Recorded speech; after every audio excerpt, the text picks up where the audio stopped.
तो बच्चों आज हम लोग बात कर रहे हैं physical quantity formula and unit के बारे में। आज बच्चों इन फार्मूले को देख के किस तरह से डेफिनेशन तैयार की जाती है ना, किस तरह से हम डेफिनेशन को याद रख सकते हैं उसको समझने की कोशिश करिएगा। सबसे पहली चीज बच्चों हम लेके चल रहे हैं distance. What is the actual mean of distance? ध्यान से सुनिएगा। The actual path traced by a body in between two destination is known as distance. तो जब कोई ऑब्जेक्ट किन्हीं दो सर्टेन डेस्टिनेशन के बीच में जितना पाथ ट्रेस करता है बच्चों, वो पाथ क्या कहलाता है? हमारा डिस्टेंस। फॉर्मूले की बात करें, बेसिकली क्या है? ये लेंथ है, राइट। और लेंथ को जब बात करते हैं बच्चों काय में एक्सप्रेस करते हैं उसको? मीटर में। तो आई थिंक डिस्टेंस का क्या मीन है आप लोगों को क्लियर हो गया होगा। अगली बच्चों बात करते हैं हम लोग डिस्प्लेसमेंट का। जो डेफिनेशन अभी बोली थी उसमें थोड़ा सा मॉडिफिकेशन हम करेंगे। क्या हो जाएगा? The actual path traced by a body in between two destination along a certain direction is known as displacement. तो किन्हीं दो डेस्टिनेशन के बीच में एक सर्टेन डायरेक्शन में कोई ऑब्जेक्ट जितना पाथ ट्रेस करता है बच्चों, वो क्या कहलाता है? हमारा displacement. Now here one thing is remembered that distance is a scalar quantity and the displacement is vector quantity. Next term is speed. ध्यान से सुनिएगा, बहुत सिंपल सी डेफिनेशन इस फॉर्मूले से देखना। The time rate of change of distance is known as speed. तो क्या बोला बच्चों मैंने? फिर से ध्यान से सुनिए। The time rate of change of distance is known as speed. जहां तक फॉर्मूले की बात करें, स्पीड का क्या है? Distance upon time. डिस्टेंस काय में मेजर करते हैं बच्चों? मीटर में। और टाइम को सेकंड में। तो आई थिंक ये तीसरी डेफिनेशन आपको क्लियर हो गई होगी। अगली बात करते हैं बच्चों वेलोसिटी का।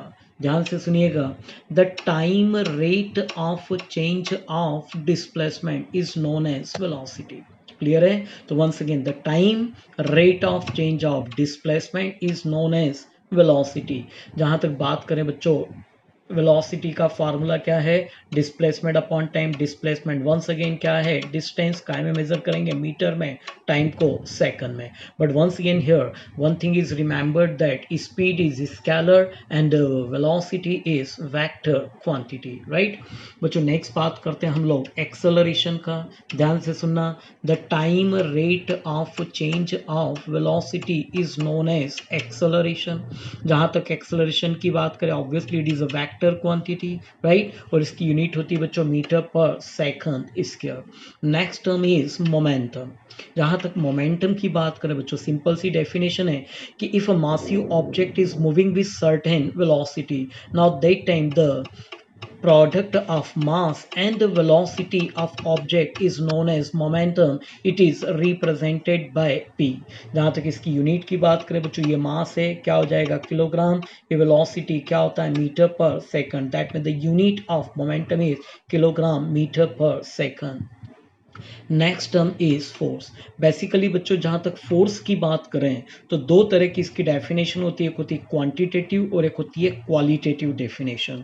जहां तक क्वालिटेटिव डेफिनेशन की बात करें तो क्या होता है कि force is an external agent which is responsible to change the state of rest और मोशन ऑफ ऑब्जेक्ट। तो फोर्स वो एक्सटर्नल एजेंट है जो किसी ऑब्जेक्ट की रेस्ट या मोशन स्टेट को क्या कर सकता है? चेंज कर सकता है।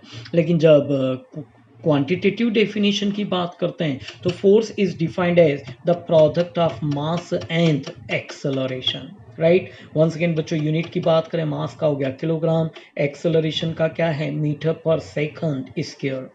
बच्चों नेक्स्ट टर्म है हमारा प्रेशर। प्रेशर सिंपल है, pressure is defined as the ratio of force acting per unit area.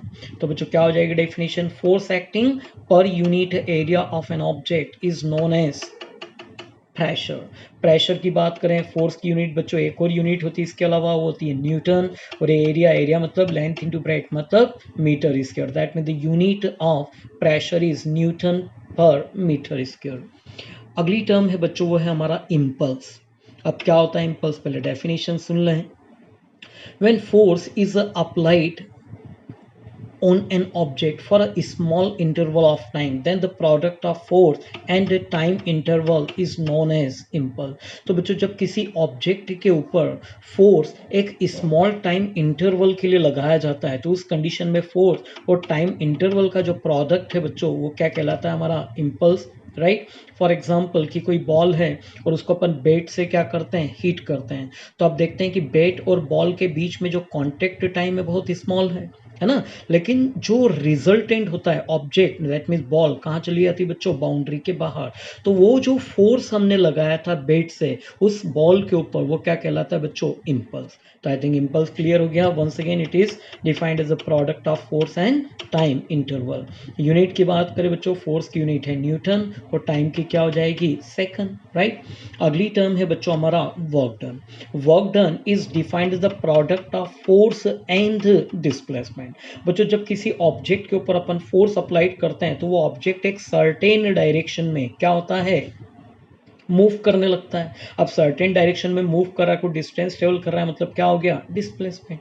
That means what? Once again कि work done by the force is defined as the product of force and displacement, right बच्चों याद रखिएगा। जहां तक work done की बात करें बच्चों ये स्केलर क्वांटिटी होता है, इसकी यूनिट क्या होती है बच्चों? जूल। अगली जो टर्म है बच्चों वो है हमारा energy. Once again energy is nothing, it is ability to do work. क्या है? The ability to do work is known as energy. मतलब इसके भी यूनिट की बात करें तो बच्चों क्या होती है? हमारी जूल। जहाँ तक एनर्जी की बात करें नॉर्मली इसको दो पार्ट में हम डिवाइड करते हैं, एक होता है हमारा काइनेटिक एनर्जी, दूसरी होता है हमारा पोटेंशियल एनर्जी। जहाँ तक काइनेटिक एनर्जी की बात करें क्या होता है? The energy possessed by a body virtue of its motion is known as kinetic energy। Formula बच्चों आपको याद होगा क्या होता है? Half M V square, right. उसकी भी यूनिट क्या होगी बच्चों? जूल। सेकंड मैंने बात करा कौन सा? Potential energy. The energy possessed by a body virtue of its position is known as potential energy. तो किसी ऑब्जेक्ट में उसकी पोजीशन के कारण जो एनर्जी स्टोर्ड होती है उस एनर्जी को बच्चों हम क्या बोलते हैं? Potential energy. फार्मूला होता है उसका क्या? mgh, पढ़ा होगा नाइन्थ में आप लोगों ने, राइट। और यूनिट बच्चों वंस अगेन क्या होती है? जूल। अगली बच्चों बात कर रहे हैं हम पावर का। पावर की जहां तक बात करें क्या होता है कि रेट ऑफ वर्क डन। क्या है? The rate of work done is known as power. तो कोई पर्सन किसी टाइम पीरियड में कितना वर्क डन कर लेता है ना, तो वो उसकी वर्किंग इफिशिएंसी उस पर्टिकुलर टाइम पीरियड में क्या कहलाती है बच्चों? पावर। और जहाँ तक पावर की बात करें इसकी यूनिट क्या होती है? वॉट। नेक्स्ट है बच्चों डेंसिटी। बहुत ही सिंपल है, mass per unit volume of a substance. क्या बोला है? Mass per unit volume of a substance is known as its density. जहां तक यूनिट की बात करें बच्चों ये मास है, क्या हो गया? Kilogram per unit volume. Volume मतलब length into breadth into height, that means कितना? M cube. तो क्या हो जाएगी इसकी यूनिट बच्चों? किलोग्राम पर मीटर क्यूब, राइट। अगली चीज है बच्चों टॉर्क। आप देखते हैं कि जब आप साइकिल चलाते हैं तो उसके हैंडल पे आप दोनों हाथों से क्या करते हैं? फोर्स अप्लाइड करते हैं। एक हाथ आगे की ओर जाता है और दूसरा हाथ पीछे की ओर जाता है। जब ऐसी कुछ होता है तो हम देखते हैं कि साइकिल क्या होती है? टर्न कर जाती है। तो बच्चों वो जो हैंडल के ऊपर आपने दोनों हाथों से जो एक कपलिंग फोर्स अप्लाइड किया है जिसके कारण बॉडी क्या हुई? टर्न हो गई, उसी को क्या बोलते हैं बच्चों हम लोग? टॉर्क। दैट मीन्स डेफिनेशन क्या हो जाएगी? The turning effect of force is known as torque. Clear है बच्चों। और जहां तक टॉर्क की बात करें एक और डेफिनेशन है कि torque by a force is defined as the product of force into perpendicular distance. Unit देखो बच्चों क्या हो जाएगी? न्यूटन। डिस्टेंस की क्या हो गई? मीटर। क्लियर। अगली चीज है बच्चों फ्रीक्वेंसी। क्या होता है? Number of oscillation per second is known as frequency. इसको बच्चों रिप्रेजेंट करते हैं न्यू से। और क्या बोला था? Number of oscillation per second, मतलब इसकी यूनिट क्या हो जाएगी बच्चों? Second inverse. अगली चीज है बच्चों हमारा स्ट्रेस। बिल्कुल मिलता जुलता है किससे? पावर से। अब बस डेफिनेशन में थोड़ा सा याद रखना, वहां हमने बोला था force acting per unit area, या हम टर्म बोलते हैं कि restoring force acting per unit area is known as stress. तो फिर से बच्चों आप शब्द पे ध्यान दीजिएगा, क्या बोला उसने? कि restoring force acting per unit area is known as stress. Unit बच्चों वही होती है, क्या हो जाएगी, न्यूटन पर मीटर स्क्वायर। अगली टर्म है बच्चों हमारा स्ट्रेन। इस ट्रेंड की जहां तक बात करें, पहले डेफिनेशन सुन लें। इसने बोला है कि it is defined the ratio of change in dimension to the original dimension. अब डायमेंशन बच्चों क्या हो सकता है, लेंथ हो सकता है, डायमेंशन क्या हो सकता है, एरिया हो सकता है, डायमेंशन क्या हो सकता है, वॉल्यूम होता है। बिकॉज आपने पढ़ा होगा 1 डायमेंशन, 2 डायमेंशन, 3 डायमेंशन पढ़ा था बच्चों। तो 1 डायमेंशन मतलब केवल length, 2 dimension that means area, 3 dimension that means volume. तो जहां तक बात करें बच्चों स्ट्रेन का, फिर से डेफिनेशन याद रखिएगा, it is defined as the ratio of change in dimension to the original dimension. For example change in length upon original length. अब चूंकि सेम फिजिकल क्वांटिटी, तो बच्चों क्या होगा, कैंसिल हो जाएगा। मतलब स्ट्रेन की जहां तक बात करें बच्चों, तो ये यूनिट लेस क्वांटिटी होती है। अगला है बच्चों मॉड्यूलस ऑफ इलास्टिसिटी। तो अभी आपने दो चीजें पढ़ी, ऊपर एक स्ट्रेस पढ़ा, दूसरा स्ट्रेन पढ़ा। इन दोनों का जो रेशियोज होता है बच्चों, उसको क्या बोलते हैं हम, मॉड्यूलस ऑफ इलास्टिसिटी। तो क्या डेफिनेशन हो जाएगी कि modulus of elasticity is defined as the ratio of stress to the strain.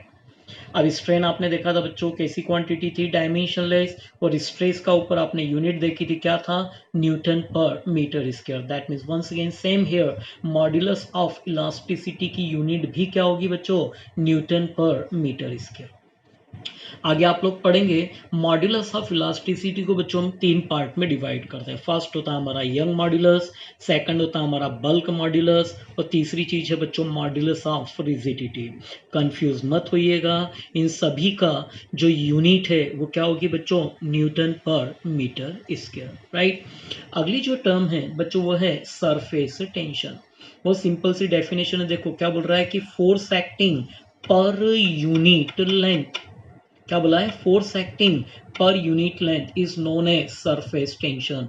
Unit क्या हो जाएगी बच्चों, न्यूटन पर मीटर, राइट। अगली चीज क्या है बच्चों, करंट।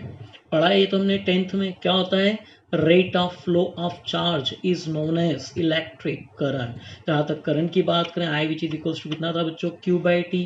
क्यू मतलब चार्ज, यूनिट क्या होती है, कूलम, और टी मतलब टाइम, क्या हो जाएगी, सेकंड। तो यूनिट ऑफ करंट बेसिकली क्या है बच्चों, कूलम पर सेकंड। लेकिन इन जनरल हम इसको जो पढ़ते हैं वो काय में मेजर करते हैं, एम्पियर में।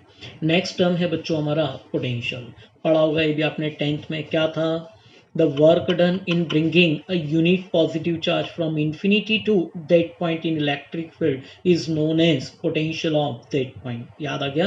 तो V which is equals to कितना था बच्चों वहां पे, W by Q। W क्या है, वर्क डन, यूनिट हो गई जूल, और चार्ज की यूनिट क्या है बच्चों, कूलम, राइट। एक और चीज इसकी पढ़ी होगी आपने, एक और सिमिलर यूनिट क्या होती है, वोल्ट। अगली जो बच्चों लास्ट जो हमारी टर्म है वो क्या है, रेजिस्टेंस। क्या पढ़ा था आपने, the obstacle offered by the substance for the free flow of electron is known as resistance. तो बच्चों वो जो डेफिनेशन हमने बोली वो इसकी क्वालिटेटिव डेफिनेशन थी। लेकिन जब क्वांटिटेटिव डेफिनेशन की बात करते हैं तो resistance is defined the ratio of potential per unit current, right. और इसकी जो यूनिट है बच्चों वो क्या होती है, ओम। एक और टर्म है बच्चों जिसको हम बोलते हैं करंट डेंसिटी, बिल्कुल मिलता जुलता है। नॉर्मली करंट बच्चों स्केलर क्वांटिटी होता है, लेकिन एक कंडीशन है जिसमें करंट भी वेक्टर की तरह क्या करता है, ट्रीट करता है। ये किसी कंपटीशन एग्जाम में जरूर पूछते हैं कि in which condition current behave like is a vector quantity. तो याद रखिएगा ये टर्म है हमारी current density, and current density is defined as current flowing per unit area. तो बच्चों जब करंट किसी एक सर्टेन एरिया से क्या हो, फ्लो हो, तो वो टर्म क्या कहलाती है बच्चों, हमारी करंट डेंसिटी, और वो हमारी वेक्टर क्वांटिटी होती है। जहां तक यूनिट की बात करें क्या हो जाएगा बच्चों, ampere per metre square. And last one is conductance, ये भी आई थिंक 10th पे पढ़ा होगा आपने। क्या होता है, reciprocal of resistance is known as conductance. Resistance की यूनिट क्या थी बच्चों, ओम। तो या तो लिख सकते हैं 1 बाय ओम या फिर ओम इनवर्स। बच्चों एक बड़ी इंपॉर्टेंट टर्म समझा रहा हूं, वो होती है हमारी सुपर कंडक्टिविटी। आपने देखा कंडक्टेंस या कंडक्टिविटी किसका रेसिप्रोकल है? रेजिस्टेंस का। अगर किसी कंडीशन में किसी सब्सटेंस का रेजिस्टेंस कितना हो जाए? जीरो, मतलब 1/0, तो कंडक्टेंस और कंडक्टिविटी बच्चों कितनी हो जाएगी? इनफाइनाइट। उस कंडीशन में वो जो सब्सटेंस है वो क्या बन जाता है बच्चों? Superconductor. तो क्या हो जाएगा? A substance whose conductivity becomes infinite is known as superconductor. ये किसी competition exam point of view से बात कर रहा हूँ बच्चों। और in other word, a substance whose resistance और resistivity becomes equals to zero is known as superconductor. तो बच्चों इन सब डेफिनेशन को इसी तरह से जैसे मैंने आपको पढ़ाया है इससे आप याद रखिएगा। फॉर एग्जाम्पल ज़्यादा नहीं, केवल एक दो चीज़ों को, जैसे अभी आपको दिख रहा है यहाँ पे वेलोसिटी, क्या पढ़ेंगे? The time rate of change of displacement is known as velocity. Acceleration को क्या पढ़ेंगे? The time rate of change of velocity is known as acceleration. Momentum को क्या पढ़ेंगे? It is defined the product of mass into velocity. Force को it is defined the product of mass into acceleration. Pressure को क्या पढ़ेंगे? Force acting per unit area of a substance is known as, और body is known as pressure. अगली बात करें impulse का, it is defined the product of force into time interval work done, it is defined the product of force into displacement. Energy, ability to do work is known as energy. Power, it is defined as the time rate of work done. क्या है? Time rate of work done is known as power. Density is defined as mass per unit volume. Torque is defined the product of force into perpendicular distance. Frequency, it is defined as number of oscillation per second. Stress, restoring force acting per unit area. Strain, it is defined as the ratio of change in dimension to the original dimension. Modulus of elasticity, it is defined as the ratio of stress to the strain. Surface tension, it is defined as force acting per unit length. Current, rate of flow of charge is known as current. Potential, work done per unit charge is known as potential. The obstacle offered by the resistance or the ratio of potential to the current है ना, is known as resistance. तो बच्चों ये छोटी सी term थी जिसके through हमको दो चीजें याद रखना है, एक फार्मूला और दूसरा है इसका यूनिट। जब ये चीजें हमको क्लियर हो जाती है तब हम यूनिट और डायमेंशन पढ़ने के लिए बिल्कुल रेडी होते हैं। तो बच्चों आप लोग इन सब चीजों को देख के सभी डेफिनेशन अपनी कॉपी में लिखिएगा, मुझे ग्रुप में सेंड करिएगा। कभी किसी को कोई गलती हुई तो मैं उसको क्लियर कर दूंगा कि बच्चों इसमें ये सुधार करना है, ठीक है? तो आप ये जरूर करिएगा।